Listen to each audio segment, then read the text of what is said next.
Fique agora com o programa Papo Sol com José Carlos Toninho.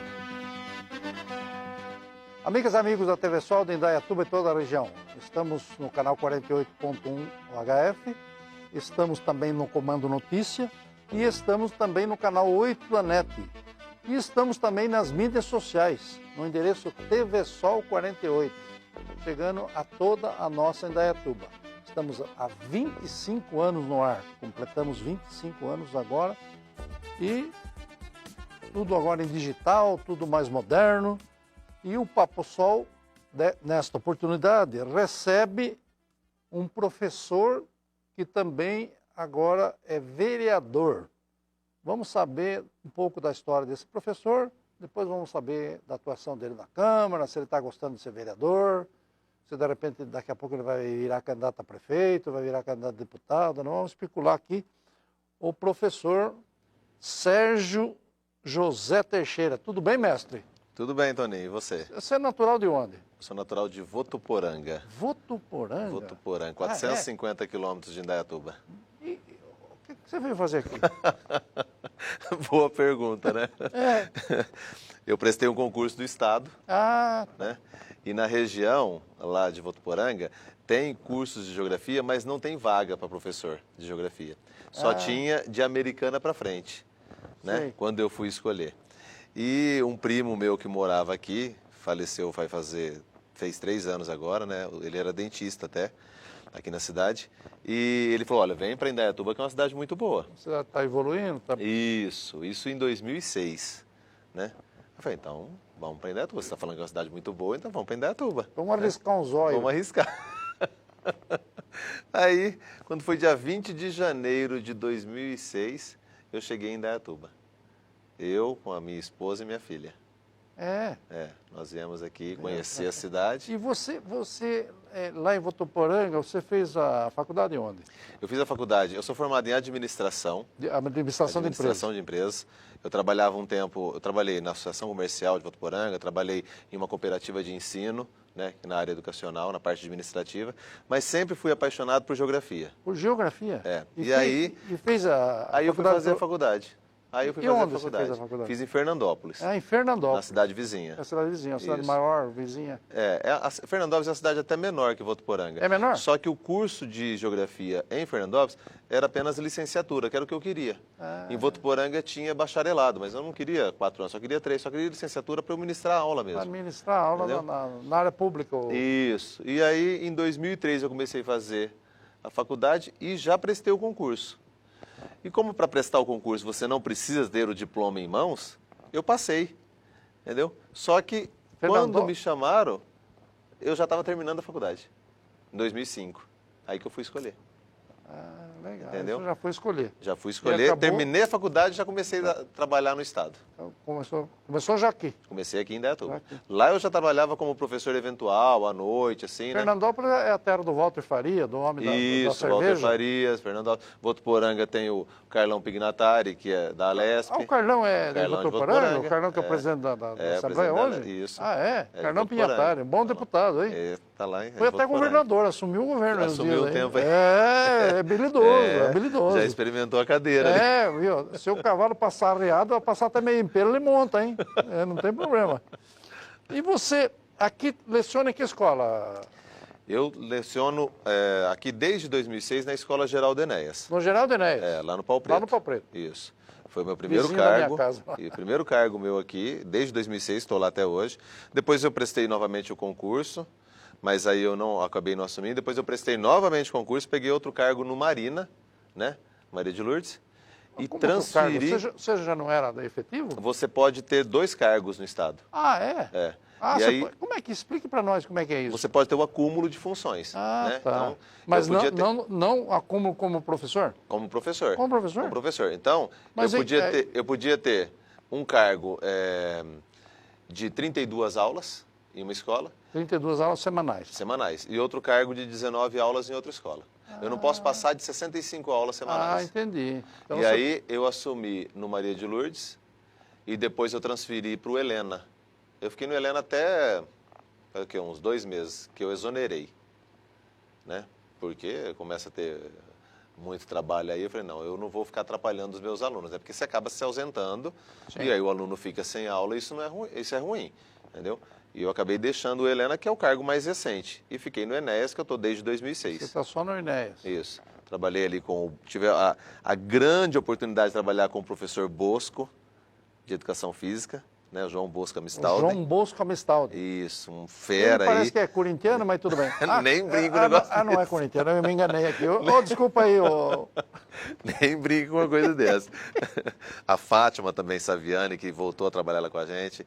A Rejane foi diretora. Então, assim, uma escola que me acolheu e eu tenho um carinho enorme, né, por ela e por todo o processo educacional, né? Por falar em processo educacional, daqui a pouco nós vamos falar, no segundo tempo, já da participação do Sérgio na política e depois a sua assunção ao cargo de vereador na Câmara Municipal. Mas vamos falar um pouco de educação. Sim. Nós estamos evoluindo na questão da educação básica, que parece que os países que conseguiram evoluir economicamente, evoluir como países mais adiantados, cuidaram muito da educação básica. Sim. E o Brasil está indo nessa direção? Você acha ou está muito devagar? Olha, tem muito por fazer ainda, tá? Pela educação, né?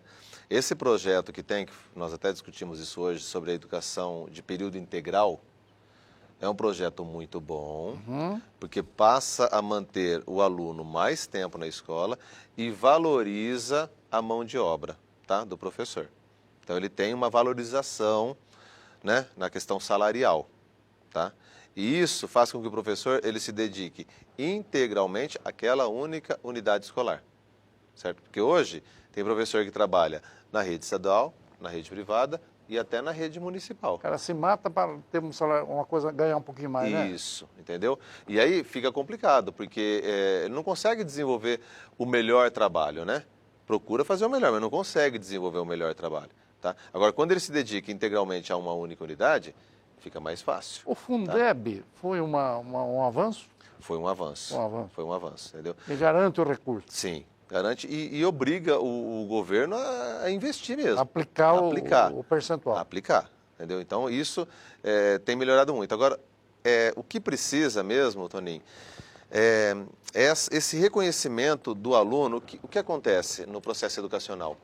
Para o aluno, é algo muito distante para ele aquilo que ele possa usar depois do que ele está aprendendo na escola. Então, você precisa trazer para ele... É um pouco bobagem o que ele está estudando.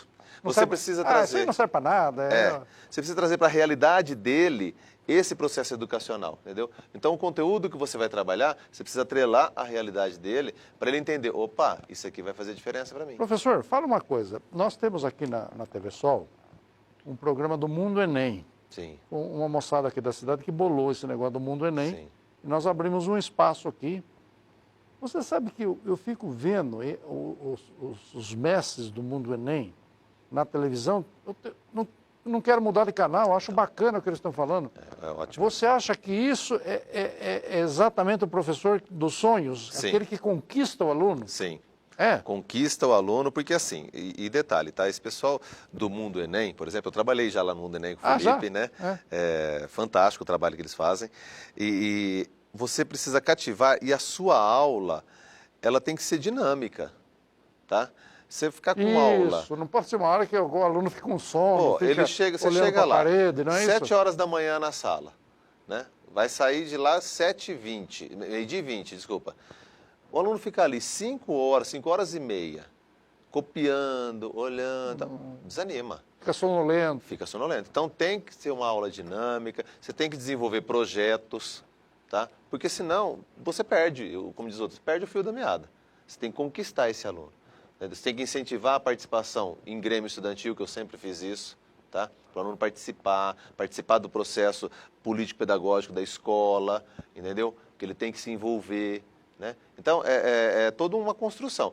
Não é do dia para a noite, Tá? Quer dizer, o professor tem que ser um pouco pedagogo, um pouco... Sim, sim. Não é do dia para noite, tá? E assim, você pega uma turma no 6º ano, no meu caso do Enéas, vou citar o Enéas, que ali é o fundamental. Você pega do 6º ano, você vai preparando até o 9º, que ali só vai até o fundamental ali. Ali não tem ensino médio. Aí depois ele vai para uma outra escola de ensino médio, esse trabalho precisa continuar. Quando o aluno sai do município e vem para o estado, ele fica meio perdido. Mas por quê? Ele tinha uma forma de se trabalhar no município muito bem desenvolvida. Chega no estado, não é o mesmo, então tem que ter uma comunicação. Isso a diretoria de ensino já fez algumas vezes com a Secretaria de Educação de Indaiatuba, para ter essa comunicação. Nós tínhamos, no tempo que eu fui coordenador, nós visitávamos a escola, né, municipal para conhecer os alunos que iam para o estado. Entendeu? Agora veio a questão da pandemia, isso ficou meio complicado, né? Agora acho que vai se retomar. Vai retomar daqui a pouco, né? Vai retomar. Mas essa construção e esse entrosamento entre município e estado precisa existir. Entendeu? O professor tem que ser muito psicólogo também? Tem. Né? Tem. Hoje mesmo eu tive que atender um aluno lá, ele foi contar o dia dele ontem, né? Eu passando a atividade, passei a atividade, professor, eu preciso conversar com o senhor, você pode me ouvir? Posso, vem aqui. Aí você chama ele no cantinho ali e tal. Aí ele foi relatar os problemas que ele teve ontem em casa, tudo. Eu falei, então vai ali, ó, toma uma aguinha, senta ali. Aí eu mandei uma mensagem para ele de um vídeo motivacional para ele. Ficou lá um tempinho, depois ele voltou, professor, muito obrigado. Viu? Então precisa. A gente precisa parar um pouquinho e ouvir. E, Toninho, o interessante é o seguinte, às vezes você prepara a aula, mas você chegou aquele dia na turma, né, na sala, e eles querem conversar. Algum assunto que aconteceu, um fato que aconteceu agora. Ela rende de uma tal maneira que você fala, pô, meu, a aula hoje Essa descontração na abertura da aula e às vezes no encerramento é importante? Sim, muito importante, muito importante. Tá, esse relacionamento professor-aluno precisa... Eu me lembro de um professor de história, era um casal aqui, que era um professor de história ou de geografia, né, que eram excelentes mestres, eram verdadeiros catedráticos na época. E ao final das aulas, ele sempre parava e dava algum conselho, ou dava algum pitaco de coisas diferentes do que era a aula.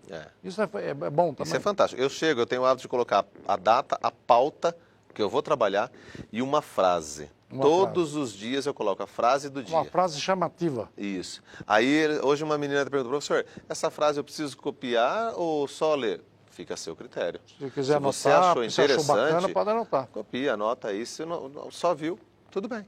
Então, eu tenho aluno que, né, desde 2006, vários alunos passaram por mim, falaram, professor, que saudade da frase do dia, porque é uma frase motivacional, uma frase para você refletir, pensar, entendeu, nos seus atos, no seu cotidiano. Então, isso é interessante. Que legal. Entendeu? Qual é a frase que você falaria aqui para os telespectadores da TV Sol? Hoje, não me envergonhe em mudar de ideia, pois não me envergonhe em pensar. Não me envergonho de mudar de ideia, ou mudar de pensamento, que não me envergonho de pensar. Você tem que pensar, refletir. Que bacana. Né? Então, eu gosto de colocar essas frases para eles e eles ficam animados. Às vezes até eles levam a frase. Às vezes até eles querem imitar. Professor, posso colocar uma frase hoje? Com certeza. Que legal. Você abre espaço para isso? Abre espaço para eles. Aí eles vão lá e colocam a frase. Entendeu? Isso é muito bom. Que legal. Nós vamos fazer um pequeno intervalo e já voltamos com o professor Sérgio José Teixeira, professor de Geografia, muito pedagogo, um pouco psicólogo, e que veio devidamente escoltado pelo Marcos Nedrotti, o seu assessor especial na Câmara Municipal, que conhece o setor público, que tem sensibilidade, que é um cara bacana, e a bancada do professor é lugar de gente bacana. E aqui está mais dois bacanas, não só o Marcos, como o nosso mestre, o professor Sérgio. Até já, o nosso professor e vereador.